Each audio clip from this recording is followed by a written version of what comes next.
pouco chulo, mas os irmãos vão entender. Alguns lugares, de fato. Só que quando eu ouvi a pastora Helena hoje dizer que há mais de 20 mil investido aqui, de onde vem isso? O dízimo. O seu dízimo está sendo bem aplicado. Mas o melhor do que saber para onde e como o dízimo é usado, são os resultados que contrai através de ser dizimista. Porque uma coisa é clara: para onde vai, quem usa, quem se beneficia, não importa. O que importa é que se você for fiel, é o único lugar em toda a Bíblia Sagrada, dos 10.331 versículos, dos 1.089 capítulos da Bíblia, dos 66 livros, é o único lugar na Bíblia onde Deus aceita ser desafiado. Deus diz: se vocês forem fiéis, façam prova de mim. Façam. Me desafiem. E eu lhes provarei o quanto vale a pena ser fiel. Amém? Por favor, abra a sua Bíblia. Eu acho que até depois de uma declaração dessa, eu precisava pregar mais, né? Mais preciso. Vamos aprender à luz da Bíblia o que é dízimo, para que serve e quais são os seus resultados. Abra sua Bíblia, por favor, principalmente para quem acha que dízimo só está no Antigo Testamento. Nós vamos tomar um banho de ensinamento. O dízimo também é abordado no Novo Testamento, tanto por Jesus quanto pelos apóstolos. Abra sua Bíblia, por favor, na segunda carta de Paulo aos Coríntios, tá? Não é aos corintianos, não. Por que eu falo isso? Eu prego bastante no estado de São Paulo. E no meu primeiro ano que eu fui a São Paulo, eu fui numa igreja cheia de corintianos. E estava aquela briga, pastor, entre corintiano, santista, palmeirense, São Paulo, que são os 4 grandes clubes do estado de São Paulo. E eles começaram a provar biblicamente que esses clubes existem na Bíblia. Os santistas dizem que Deus orienta que o povo seja santista. Seja santo como Deus. Só para você ter ideia. Vamos contar isso. Os corintianos dizem que Paulo ele torcia para o Corinthians, pois ele escreveu 2 cartas aos corintianos. Os palmeirenses são os que mais sofrem. Os palmeirenses são os que mais sofrem. Por quê? Qual é o símbolo do Palmeiras? O bichinho de estimação. O burro. E quem foi que Jesus amaldiçoou quando expulsou os demônios do Gadareno? Se tiver algum palmeirense aqui, nós vamos orar. É só para descontrair, irmãos. E São Paulo, pastor? São Paulo, porque traz o nome, né, do maior apóstolo que a história já conheceu. Apóstolo. Mas só para descontrair. Segunda carta aos Coríntios, ainda dizem que crente não é divertido, né? Ainda dizem que crente não tem senso de humor. Estão enganados. Jesus, ele foi o maior homem da história que tinha um senso de humor impecável. Uma certa feita ele chegou num tanque chamado Betesda. Havia um paralítico há 38 anos, o camarada estava lá na fila, que seria hoje a fila do SUS. Isso é o nome disso. Aí Jesus chega na beira do tanque e pergunta para o camarada: você quer ficar bom? Há 38 anos o cara esperando lá na fila do tanque. Aí Jesus diz: você quer ficar bom? Se o cara fosse lá, não, eu vim aqui só olhar como é esse negócio. É sócio que eu quero ficar bom. Aqui imagina quem me coloca dentro do tanque. Jesus, ele era um camarada de muito humor. Quem achou a segunda carta aos Coríntios, diga amém? Amém. O capítulo é o capítulo de número 9. Capítulo 9. Capítulo 9 da segunda carta de Paulo à igreja que estava na terceira maior cidade da Grécia, Corinto.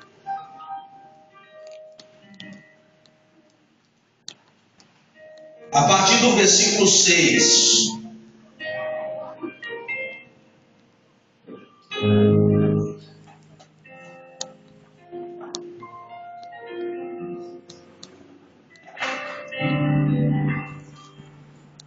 Obrigado aos irmãos. Respeito e reverência à palavra de Deus. Eles colocaram em pé. Muito obrigado. Os que não ficaram também não tem problema. Segunda carta de Paulo aos Coríntios, capítulo 9, a partir do versículo 6. E digo isto, que o que semeia pouco, pouco também ceifará. E o que semeia em abundância também ceifará. Cada um contribua segundo propôs no seu coração, não com tristeza ou por necessidade, porque Deus ama ao que dá com alegria.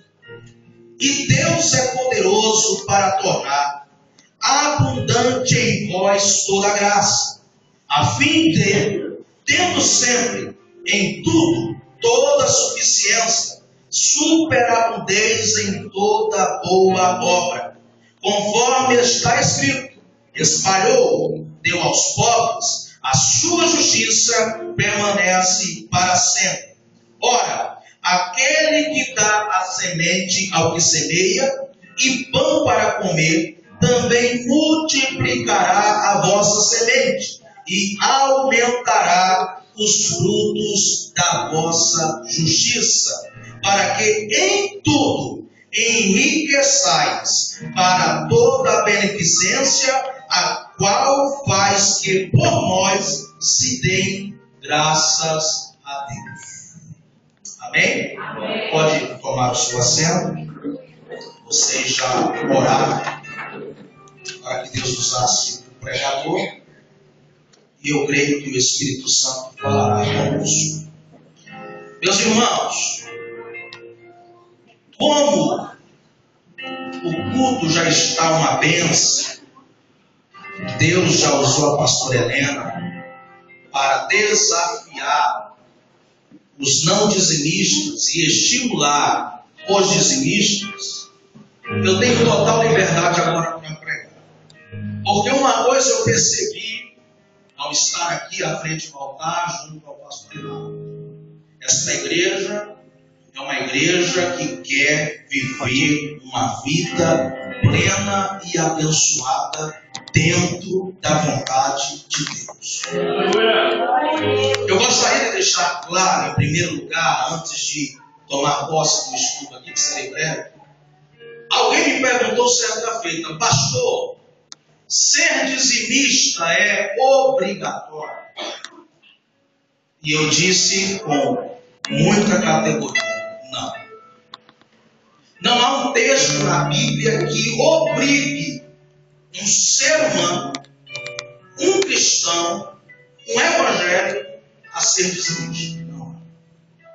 Baseado no texto que acabamos de ler, precisadamente o versículo 7, Paulo disse: cada um contribua conforme o seu coração. Logo, ser dizimista é algo voluntário. Não é obrigatório ser dizimista. Se você quer ser abençoado, você será dizimista. Se você não quiser ser abençoado e encerrado, não tem meio termo, você não será dizimista. Pastor, mas eu conheço pessoas que não são dizimistas e vivem uma vida financeira abastecida. Verdade. Há um salmo na Bíblia que traz um exemplo notório acerca disso. Porque não confunda prosperidade com riqueza. Há uma diferença muito enorme, meu amigo cristiano, entre prosperidade e riqueza. Riqueza você adquire trabalhando, lutando, alguns até de forma ilícita. Prosperidade é um dom de Deus. Eu não conheço pessoas que não são dizimistas que têm uma vida próspera. Eu não conheço. Se alguém conhecer, me apresenta. Não conheço. Eu conheço pessoas bem-sucedidas que, através de muito trabalho, através de muita corrida, consegue se enriquecer e ter uma vida abastecida, financeiramente falando. Mas se você quer ter uma vida próspera, e alguém me perguntou também certa feita, pastor, o que é prosperidade? Alguém pensa que prosperidade é simplesmente ter bens materiais. Sabe o que é prosperidade? 5 coisas representam a prosperidade. Primeiro, saúde. Eu conheço pessoas que vivem com salário mínimo, algumas até que vivem com meio salário, mas tem uma saúde chamada biotônico, saúde de fé. Dificilmente você vê ela em cais, dificilmente você vê ela em fila de hospitais, porque ela tem saúde. É próspera. Saúde faz parte da prosperidade. Qual outra coisa que também representa a prosperidade? Paz. Pessoas prósperas têm uma vida de paz. Perguntaram para Julio Iglesias, é um cantor latino-americano, muito conhecido. Perguntaram para ele, Julio, você tem paz? Ele baixou os olhos, levantou novamente, olhou para quem perguntou e disse, eu tenho casas, eu tenho apartamentos, eu tenho carros, eu tenho muitos bens espalhados nesse mundo, mas eu não sei o que é paz. Quando eu volto dos meus shows, eu não consigo dormir sem auxílio de medicamento. Aí aqui eu estou diante de um grupo seleto, e neste dia 18 de abril, após este culto, vai voltar para casa. Alguns vão jantar, outros vão fazer um lanche simples para não tornar pesado e ter pesadelo durante a madrugada. Mas vão deitar no travesseiro e vão dormir tranquilamente. Por quê? Porque tem paz. Aleluia.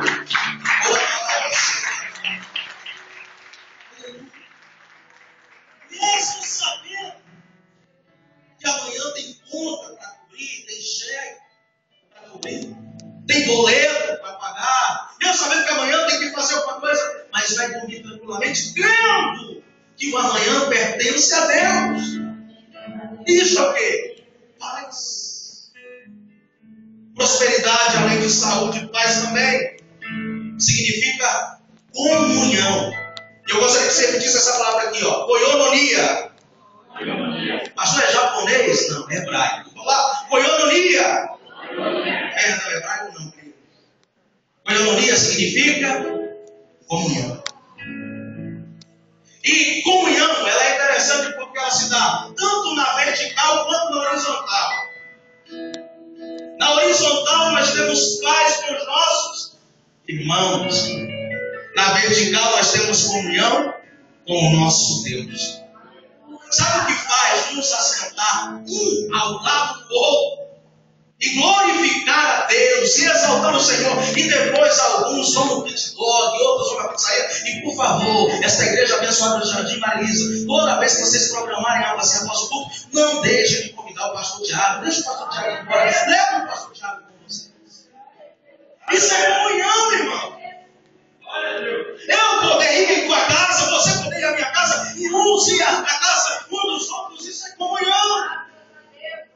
Sabe o que é você apertar a mão de alguém, olhar nos olhos e dizer, a paz do Senhor, e eu te amo em Cristo? Isso é comunhão. É prosperidade. Quem pode dizer amém? Amém. Quem aqui tem saúde, diga amém. Amém. Quem aqui tem paz, diga amém. Amém. Quem aqui tem comunhão, diga amém. Glória a Deus. Mas vamos para o nosso texto aqui, para o nosso estudo. Hoje não vai ser bem uma pregação daquelas de fogo, da gente chorar e tal. Mas é mais um pouquinho, pastor.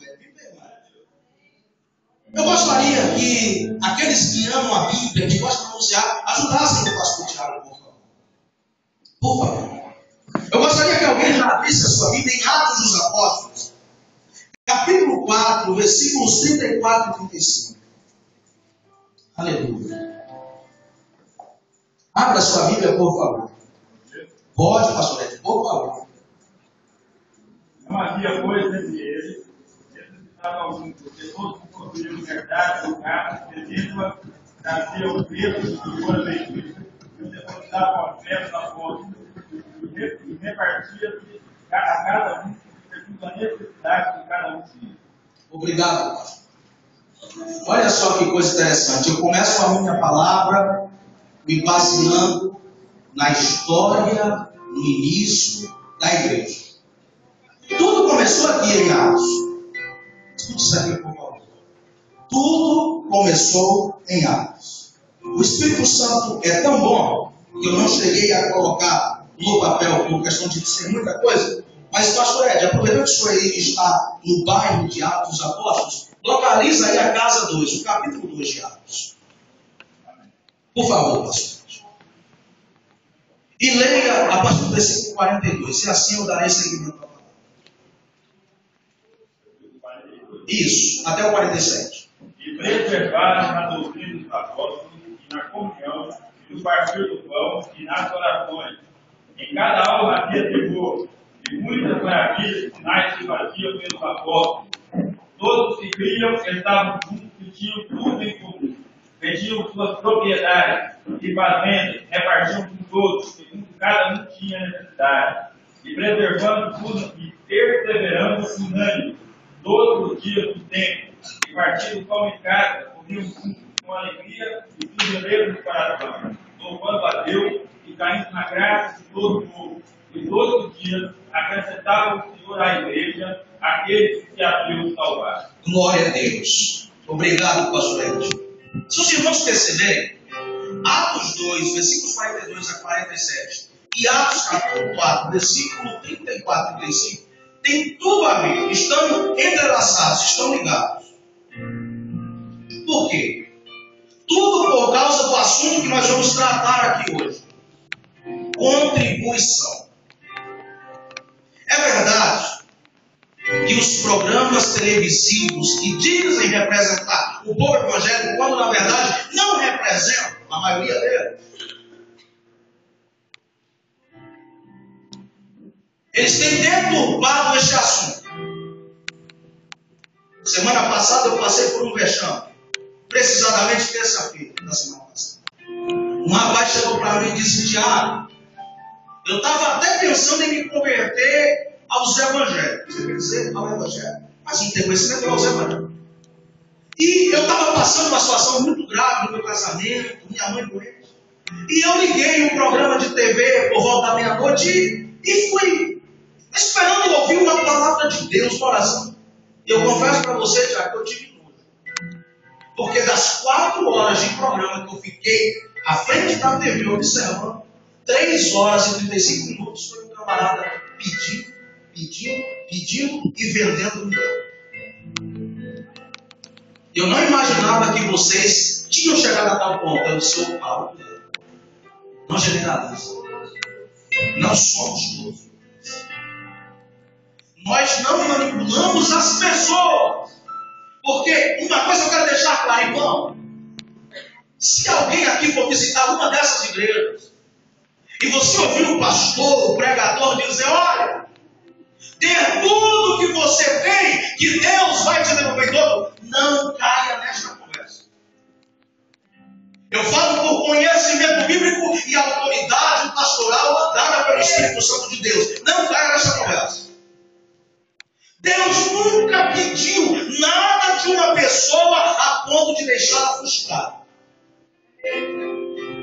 Certa feita, através da pessoa de Jesus, e isso faz parte da nossa mensagem, chegaram para Jesus e disseram: mestre, a tua mensagem já passou da hora, está na hora do senhor encerrar.